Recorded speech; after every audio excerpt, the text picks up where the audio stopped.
ओम शांति। आज 13 अप्रैल 2026। आज के श्री महावाक्यों में हमारे परमपिता परमात्मा शिव कहते हैं, मीठे बच्चे, अभी तुम ऐसी दुनिया के मालिक बनते हो जहाँ कोई हद नहीं। योग बल से सारे विश्व की राजाई लेना ये भी वंडर है। अभी तुम ऐसी दुनिया के मालिक बनते हो जहाँ कोई हद नहीं। योग बल से सारे विश्व की राजाई लेना ये भी वंडर है। प्रश्न है, ड्रामा के किस बंधन से बाप भी बंधा हुआ है? उत्तर है, बाबा कहते, मुझे तुम बच्चों के सम्मुख आना ही है। मैं इस बंधन में बंधा हुआ हूँ। जब तक मैं ना आऊँ तब तक मुंझा हुआ सूत सुलझ नहीं सकता। बाकी मैं तुम्हारे पर कोई कृपा या आशीर्वाद नहीं करने आता। मैं कोई मरे हुए को जिंदा नहीं करता। मैं तो आता हूँ तुम्हें पतित से पावन बनाने। गीत तुम्हें पाके हमने जहाँ पा लिया, जमी तो जमी आसमां पा लिया। ओम शांति।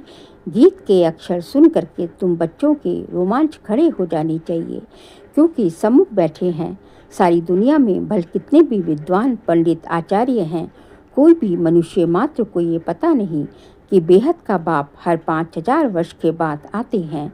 बच्चे ही जानते हैं। बच्चे कहते भी हैं, जैसा हूँ वैसा हूँ, तुम्हारा हूँ। बाप भी ऐसे कहते हैं, जैसे हो वैसे हो, मेरे बच्चे हो। तुम भी जानते हो वह सब आत्माओं का बाप है। सब पुकारते हैं, बाप समझाते हैं। देखो रावण का कितना परछाया है। एक भी समझ नहीं सकते कि जिसको हम परमपिता परमात्मा कहते हैं, फिर पिता कहने से खुशी क्यों नहीं होती है, ये भूले गए हैं। ये बाबा ही हमें वर्षा देते हैं। बाप खुद ही समझाते हैं। ये इतनी सहज बात भी कोई समझ नहीं सकते। बाप समझाते हैं, ये तो वही है जिसको सारी दुनिया पुकारती है। ओ खुदा, ए राम, ऐसे पुकारते पुकारते प्राण छोड़ देते हैं। यहाँ वह बाप तुमको पढ़ाते हैं। तुम्हारी बुद्धि अब वहाँ चली गई है। बाबा आया हुआ है। कल पहले माफिक, कल्प बाप आकर पतित से पावन बनाए दुर्गति से सदगति में ले जाते हैं। गाते भी हैं, सर्व का पतित पावन बाप। अभी तुम बच्चे उनके सम्मुख बैठे हो।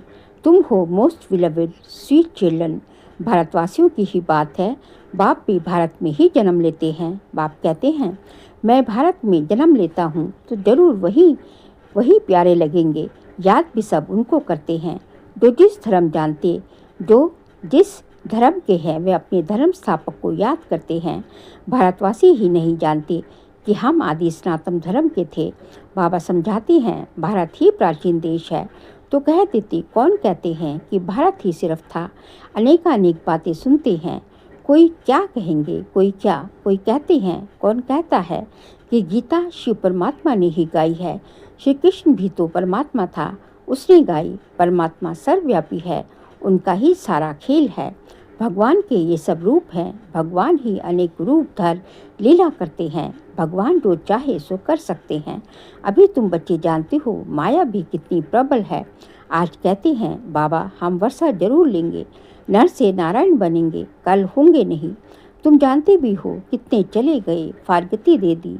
मम्मा को मोटर में घुमाते करते थे। आज है नहीं। ऐसे अच्छे भी माया के संग में आकर ऐसा गिरते हैं जो एकदम नीचे गिर पड़ जाते हैं। जिन्होंने कल पहले समझा है वही समझेंगे आजकल दुनिया में क्या लगा हुआ है। और तुम बच्चे अपने को देखो क्या बनते हो। गीत सुना ना, कहते हैं हम ऐसा वर्षा लेते हैं जो हम सारे विश्व के मालिक बन जाते हैं। वहाँ कोई हद की बात ही नहीं, यहाँ हदें लगी हुई हैं। कहते हैं हमारे आसमान में तुम्हारा एरोप्लेन आएगा तो शूट कर देंगे। वहाँ तो कोई हद की बात ही नहीं रहती। ये भी गीत गाते हैं परंतु अर्थ थोड़े ही समझते हैं। तुम तो जानते हो बरोबर बाबा से फिर से हम विश्व के मालिक बन रहे हैं। अनेक बार ये 84 का चक्र लगाया है। थोड़ा समय करके दुख पाया है, सुख तो बहुत है। इसलिए बाबा कहते हैं, तुम बच्चों को अपार सुख देता हूँ। अब माया से हारो मत। बाप के बच्चे ढेर हैं। सब तो एक जैसे सपूत हो नहीं सकते। कोई को 5-7 बच्चे होते हैं। उनमें एक दो कपूत होते हैं तो माथा ही खराब कर देते हैं, लाखों करोड़ों रुपया उड़ा देते हैं। बाप एकदम धर्मात्मा, बच्चे बिल्कुल चट खाते। बाप एकदम धर्मात्मा, बच्चे बिल्कुल चट खाते में बाबा ने ऐसे बहुत मिसाल देखे हैं। तुम बच्चे जानते हो सारी दुनिया इस बेहद बाप के बच्चे हैं। बाप कहते हैं मेरा बर्थ प्लेस ये भारत है। हर एक को अपनी धरती का कद्र रहता है। दूसरी कोई जगह शरीर छोड़ते हैं, फिर उनको अपने गांव में ले जाते हैं। बाप भी भारत में ही आते हैं। तुम भारतवासियों को फिर से बेहद का वर्षा देते हैं। तुम बच्चे कहेंगे हम फिर से सो देवता विश्व के मालिक बन रहे हैं। हम मालिक थे, अब तो क्या हाल हो गया है, कहाँ से कहाँ आकर पड़े हैं। 84 जन्म भोगते भोगते ये हाल आकर हुआ है। ड्रामा को तो समझना है ना, इसको कहा जाता है हार और जीत का खेल। भारत का ही ये खेल है, इसमें तुम्हारा पार्ट है। तुम ब्राह्मणों का सबसे ऊंच से ऊंच पार्ट है। इस ड्रामा में तुम सारे विश्व के मालिक बनते हो, बहुत सुख भोगते हो। तुम्हारी जितना सुख और कोई भोग नहीं सकता। दाम ही है स्वर्ग, ये है नर्क। यहाँ के सुख कागविष्टा समान है। आज लखपति हैं, दूसरे जन्म में क्या बनेंगे कुछ पता थोड़ी ही है। ये है ही पाप आत्माओं की दुनिया। सतयुग है पुण्य आत्माओं की दुनिया। तुम पुण्य आत्मा बन रहे हो तो कभी भी पाप नहीं करना चाहिए। हमेशा बाबा से सीधा चलना चाहिए। बाप कहते हैं मेरे साथ धर्मराज सदैव है ही। द्वापर से लेकर सदैव सतयुग त्रेता में मेरे साथ धर्मराज नहीं रहता। द्वापर से तुम मेरे अर्थ दान पुण्य करते आ रहे हो, ईश्वर अर्पण करते हैं ना। गीता में श्री कृष्ण का नाम डालने से लिख दिया है श्री कृष्ण अर्पणम। रिटर्न देने वाला तो एक बाप ही है। इसलिए श्री कृष्ण अर्पणम कहना रॉन्ग है, ईश्वर अर्पण कहना ठीक है। श्री गणेश अर्पण कहने से कुछ भी मिलेगा नहीं, फिर भी भावना का कुछ न कुछ देता आया हूँ सबको। मुझे तो कोई जानते ही नहीं, अभी तुम बच्चे ही जानते हो। हम सब कुछ शिव बाबा को समर्पण कर रहे हैं। बाबा भी कहते हैं हम आए हैं आपको 21 जन्म का वर्षा देने। अभी है ही उतरती कला। रावण राज्य में जो भी दान पुण्य आदि करते हैं पाप आत्माओं को ही देते हैं। कला उतरती ही जाती है, करके कुछ मिलता भी है तो भी अल्पकाल के लिए। अब तो तुमको 21 जन्म के लिए मिलता है। उनको कहते हैं राम राज्य, ऐसे नहीं कहेंगे, वहाँ ईश्वर का राज्य है। राज्य तो देवी देवताओं का है। बाप कहते हैं मैं राज्य नहीं करता हूँ।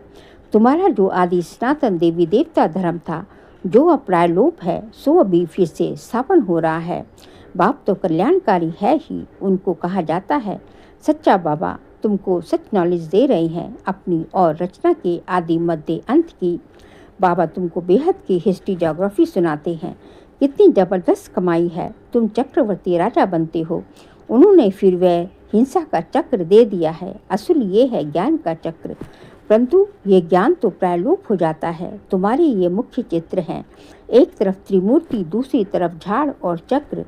बाबा ने समझाया है शास्त्रों में तो कल्प की आयु लाखों वर्ष लिखती है। सारा सूत ही मूंझा हुआ है। बाप के सिवाय कोई से कुछ सुलझ नहीं सकता। बाप सम्मुख खुद आए हैं, कहते हैं मुझे ड्रामा अनुसार आना ही पड़ता है। मैं इस ड्रामा में बंधा हुआ हूँ। ये हो नहीं सकता कि मैं आऊँ ही नहीं। ऐसे भी नहीं कि आकर मरे हुए को जिंदा कर दूँ या कोई को बीमारी से छुड़ा दूँ। बहुत बच्चे कहते हैं बाबा हमारे पर कृपा करो, लेकिन यहाँ कृपा आदि की बात नहीं। तुमने मुझे इसलिए थोड़ी ही बुलाया है कि आशीर्वाद करो, हमें कोई घाटा ना पड़े। तो तुम बुलाते ही हो, हे पतित पावन आओ, दुख हरता सुख करता आओ। शरीर के दुख हरता तो डॉक्टर लोग भी होते हैं, मैं कोई इसलिए आता हूँ क्या? तुम कहते हो नई दुनिया स्वर्ग के मालिक बनाओ व शांति दो।